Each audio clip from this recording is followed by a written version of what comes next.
الحمد لله رب العالمين والصلاة والسلام على سيد الأنبياء والمرسلين وعلى آله وأصحابه أجمعين أما بعد. وعن أبي سعيد رضي الله تعالى عنه قال قال النبي صلى الله عليه وسلم يا فاطمة قومي إلى أضحيتك فاشهدي بها.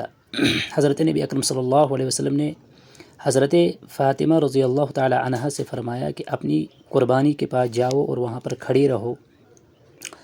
پھر فرمایا فَإِنَّ لَكِ بِأَوَّلِ قَطْرَةٍ تَقْطُرُ مِن دَمِهَا کہ اس قربانی کے خون کے پہلے قطرے کے زمین پر گرنے سے پہلے اللہ رب العزت ان یغفر لَكِ ما سلف من ذنوبک آپ کے ما قبل کے جتنے بھی گناہ ہیں سب معاف کر دیں گے.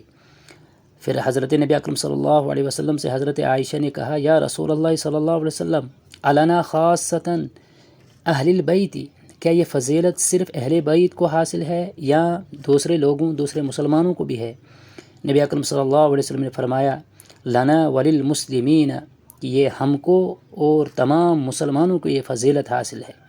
اس روایت میں نبی اکرم صلی اللہ علیہ وسلم نے قربانی کی فضیلت بیان کی کہ یہ کتنی اس کی بڑی فضیلت ہے کہ اس کے خون کا قطرہ زمین پر گرنے سے پہلے اللہ رب العزت اس قربانی کرنے والے شخص کے گناہوں کو معاف فرما دیتے ہیں. اسی طریقے سے دوسری روایت میں حضرت زید بن ارقم رضی اللہ تعالی عنہ روایت کرتے ہیں کہ اللہ کے نبی صلی اللہ علیہ وسلم کے صحابہ نے رسول اللہ صلی اللہ علیہ وسلم سے سوال کیا کہ قال اصحاب رسول اللہ صلی اللہ علیہ وسلم یا رسول اللہ ما هذه الاضاحی یہ قربانی کا کیا معاملہ ہے، یہ قربانی کیا ہے؟ حضرت نبی اکرم صلی اللہ علیہ وسلم نے جواب دیا سنت ابیکم ابراہیم علیہ السلام یہ تمہارے ابا حضرت ابراہیم علیہ السلام کی سنت ہے. صحابہ نے عرض کیا قالوا فما لنا فیہا یا رسول اللہ صلی اللہ علیہ وسلم ہمیں اس سے کیا ملے گا، ہمیں کیا اجر ملے گا؟ اللہ کے نبی صلی اللہ علیہ وسلم نے فرمایا قال بکل شعرۃ حسنۃ ہر بال کے بدلے ایک نیکی.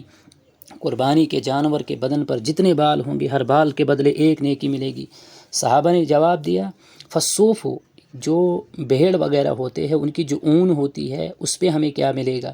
تو نبی اکرم صلی اللہ علیہ وسلم نے جواب دیا بکل شعرۃ من الصوف حسنۃ اون کے ہر بال کے بدلے آپ کو ایک ایک نیکی ملے گی.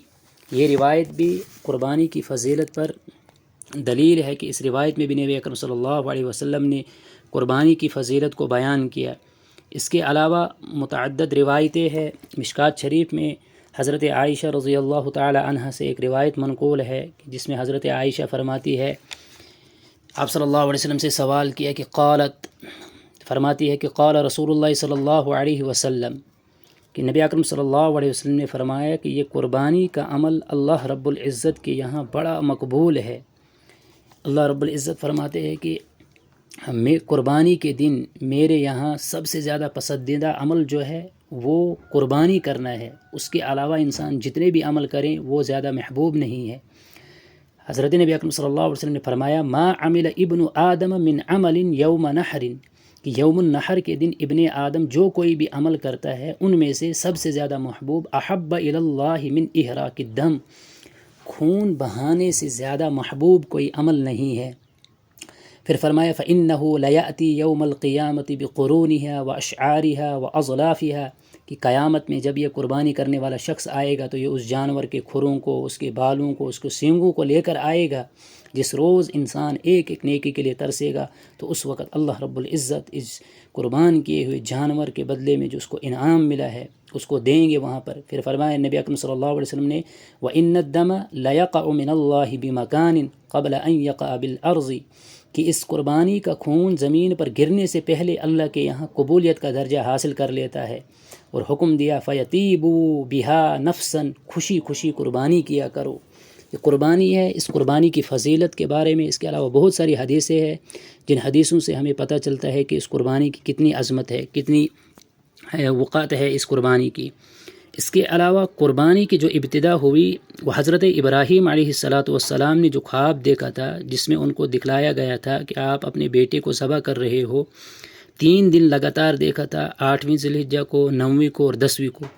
8ویں کو جب دیکھا تو صبح جب اٹھے تو اسی غور و فکر کرتے رہے کہ یہ خواب میں نے دیکھا ہے، کیا کرنا چاہیے کیا نہیں کرنا چاہیے. اس لیے اس کو یوم الترویہ کہتے ہیں.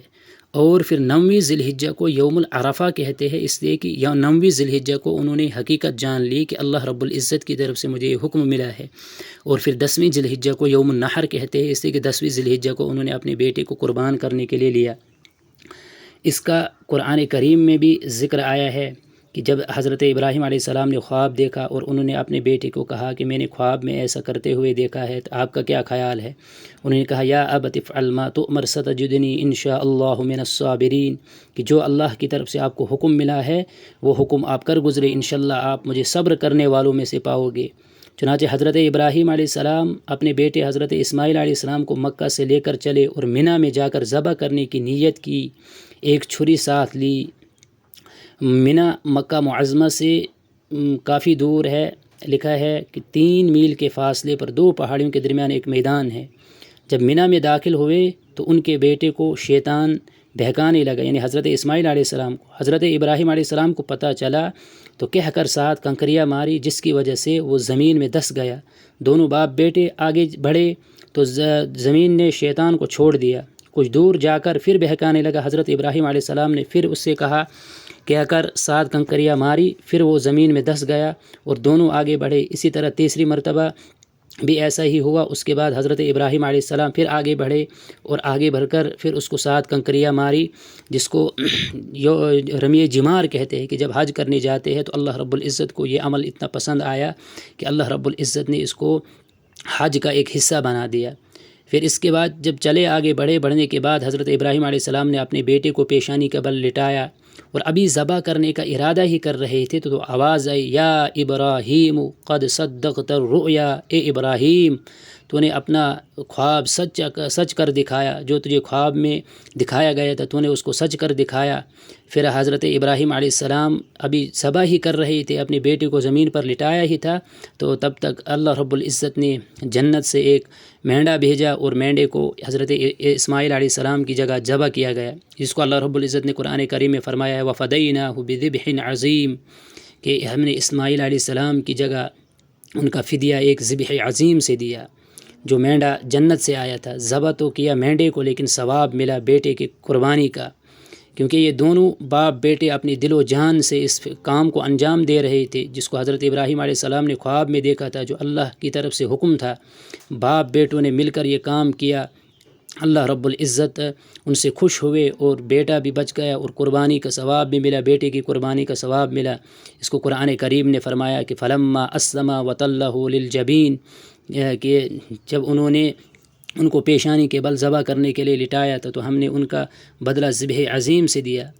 یہ واقعہ قربانی کا واقعہ ہے کہ قربانی کی ابتدا کب سے ہوئی ہے، اور حج کے موقع پر جب منی میں کنکریاں مارتے ہیں تو اس وقت کی ابتدا بھی اسی واقعے سے ہوئی ہے کہ جب حضرت ابراہیم علیہ السلام نے شیطان کو 3 مرتبہ جو کنکریاں ماری، اللہ رب العزت نے اس کو بھی قربانی کو بھی مشروع کر دیا اور اس کنکریاں مارنے کو بھی حج کا ایک حصہ بنایا۔ یہ ہے اس قربانی کی فضیلت جو نبی اکرم صلی اللہ علیہ وسلم کی احادیث مبارکہ سے پتہ چلتی ہے کہ نبی اکرم صلی اللہ علیہ وسلم نے اس کی کتنی فضیلت بیان کی ہے۔ اس قربانی کا کیا واقعہ ہے کہ اللہ رب العزت نے حضرت ابراہیم علیہ السلام کو بیٹے کے ذبح کرنے کا حکم دیا تھا، تو سچے دل سے، پکے دل سے، جو خالص اللہ کے لیے اخلاص کے ساتھ جانور قربان کرتا ہے تو اس کو ثواب بیٹے کی قربانی کا ملتا ہے، جو اس واقعے سے ہمیں پتہ چلتا ہے۔